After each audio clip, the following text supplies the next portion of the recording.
Hey friends, it's St. John's. This is Pastor Reynolds. Good to be with you once again in this digital format. Wanted to share today how our communion service will take place on Sunday, May 3rd.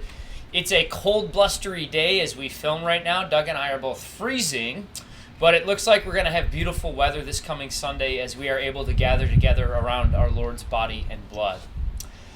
As we prepare for this time to be together in this very different way, we wanted to share a few thoughts and guidelines with you.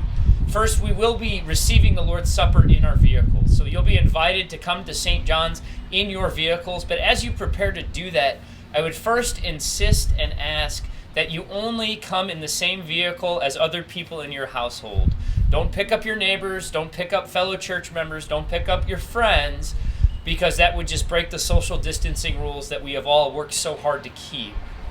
Second, as you come to St. John's, we would like to invite you to enter the parking lot from the west side. It's the side furthest from Quick Trip. It's where the church office is. It's at the top of the hill, and we'll have you enter the parking lot from that side. There will be parking attendants there kind of guiding you. We'll have a traffic pattern set up. We'll have you come down the hill in our parking lot, and at the end of our parking lot towards 5th Avenue here, there will be 3 stations set up. We'll put you in one of 3 lanes. There will be a pastor and an attendant who will be preparing the elements. We'll ask you how many people in your car will be communing, and in doing that, the attendant will prepare just that number of elements, the wine and the host. Pastor will lead you through a brief service of the word that includes confession and absolution. You'll hear the words of institution that our Lord gave on the night he was betrayed. And then we will share the Lord's Supper together. This brief order of confession and absolution will be distributed via the St. John's app and also via a piece of paper that a parking attendant will hand you on the way in. But it's very straightforward and very simple.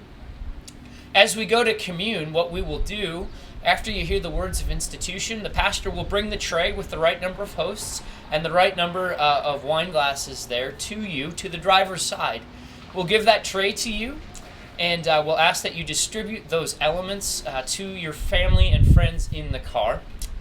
Please note that we will speak a blessing over children. Should you request it, please let us know that you would like that. Just a note on some sanitary procedures. We as pastors will be wearing a mask and gloves so as not to further the spread. We would ask that you just grab the tray and not touch our hands as we pass it to you. And finally, the tray will be sanitized with effective agents between each use by our attendants. After the communion service is concluded, we'll invite you to take a right turn onto 5th Avenue. That way it will not increase traffic flow over by Quick Trip off of Decorah. So after you finish, we'll remind you, head out of the parking lot and take a right, not a left. We know that this is going to be different and strange for some. We know that this will be a little bit off-putting or perhaps different and perhaps even frustrating. Thank you in advance for your patience as we gather together in this way. But above all, I would remind you to rejoice that our God does not leave us abandoned.